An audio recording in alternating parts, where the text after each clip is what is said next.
that moment. It's a photo or a video when you think and the full realization comes rushing through. Before that, there were a whole lot of telltale signs. Telltale signs I ignored. I couldn't climb stairs. I couldn't keep up with people walking. I couldn't do the housework. I got lazy. I put the housework off. I couldn't garden. I'd have afternoon naps. And it was those looks, those side looks, those shaming looks. They were all there. They were telling me the truth. And I ignored those signs by telling myself lies. You look like this when I really look like this. You eat like this when I really ate like this. That was me. Between 2018 and 2019, for 12 months, I travelled around the world in a trip of a lifetime. I walked 800 kilometres across Spain over 6 weeks, and I travelled to 150 cities in 28 countries, covering 80,000 kilometres or 50,000 miles. It was amazing. But when I got home, it all turned pear-shaped.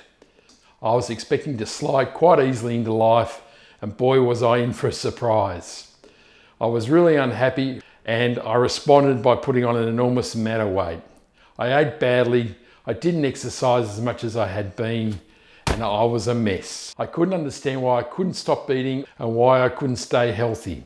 I thought I was weak-willed, had no self-control, and was gluttonous. Since that time, I've worked to change my lifestyle. I've done some research, and I've found there are 3 reasons why 90% of dieters fail. Number 1 is our ancient neurology and physiology. Our bodies evolved so that we were rewarded for behaviour that ensured survival. That is sex, of course, and food. There were 3 main food types: sugar, salt and fat. Our body rewarded us for finding these things with the release of dopamine, a highly pleasurable experience. And this is why our taste is so powerful.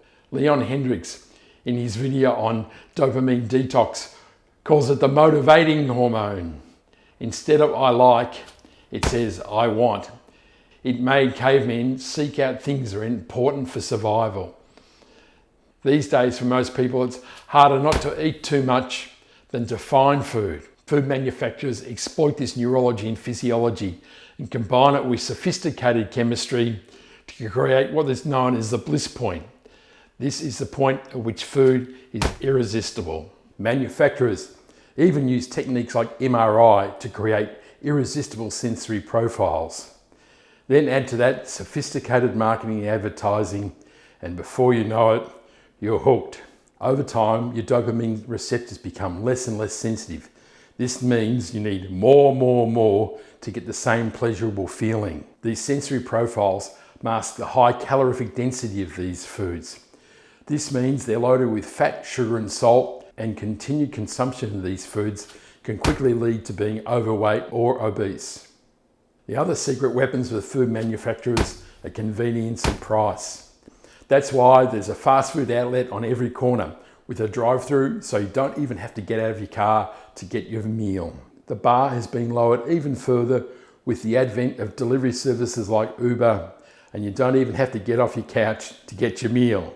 Supermarket shelves are filled with brightly packaged food, with these foods often require little preparation and little wash up, and this makes them even more potent in corporations' search for making the big dollar. The potency of these strategies has led to obesity epidemics in some countries, leading them to consider or implement sugar taxes. The impact on eating some of these foods can be catastrophic, as demonstrated in the video Super Size Me.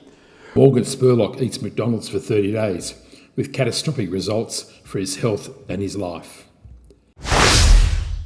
Number 2, triggers and stimulus. There are many reasons why we eat poorly: emotional, psychological, cultural, and physical. These can create triggers for poor dietary practices. What's your trigger? My trigger is emotional eating. When times are bad, when I'm sad, I search out things that give me the dopamine rush. I also have found that the weekend is a trigger. I haven't worked 9 to 5 for some time, and yet still on Fridays, I still feel the need to let my hair down. Physical factors can include being time poor, availability, and cost.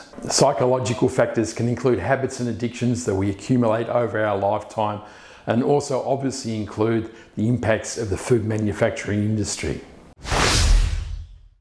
Number 3, effort and hurdles. Why is eating healthy food harder than eating junk food? With junk food, the bar to consumption is very low. Purchase, unwrap, consume, dispose of the waste, return to the couch. The bar to consuming healthy food is much higher. Research, you have to have a recipe.